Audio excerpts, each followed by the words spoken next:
Pourquoi vous avez eu envie de faire ce livre? Parce que je voulais un peu raconter brièvement, mais tout de même m'attarder sur certains aspects de sa vie. Je voulais raconter sa vie parce que c'est quelqu'un qui est devenu très connu à l'âge de 45 ans. Mais entre-temps, il a beaucoup ramé, comme on dit. C'était difficile pour lui. Il était magasinier, il était crieur sur la cathédrale.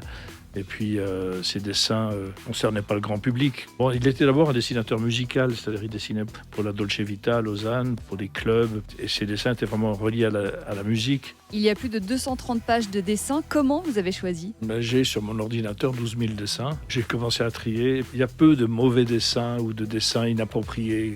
Il y a quelques dessins qui sont datés parce que c'est sur des événements qu'on a oubliés. Mais la plupart des dessins qui sont, je dirais presque sociologiques chez lui. Ces dessins-là, ils sont intemporels. Donc j'ai choisi plutôt des dessins qui pouvaient être lus aujourd'hui comme s'ils venaient d'être faits, quoi. On s'aperçoit que la plupart des dessins sont d'une actualité brûlante.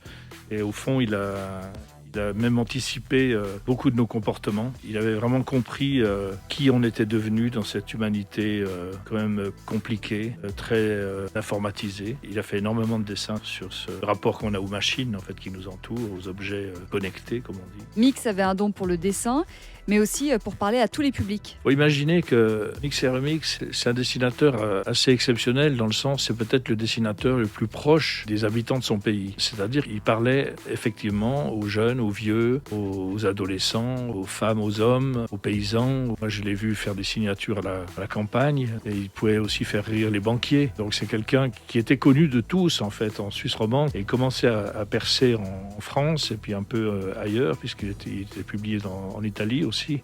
Mais c'est quelqu'un qui s'adressait à tout le monde, quoi. Ce rapport à l'actualité était inouï parce que c'était quelqu'un qui, au départ, ne s'intéressait pas à l'actualité, ne s'intéressait pas à la politique. Et tout à coup, il s'est vraiment... il s'est astreint à ça. D'ailleurs, à la fin de sa vie, il était épuisé. Il disait que l'actualité, c'était toujours la même chose. Il se plaignait beaucoup de l'actualité, en fait, parce qu'il disait ça revient tout le temps. Et quand il travaillait à l'émission Infrarouge, c'était toujours les mêmes sujets, sur l'assurance, etc.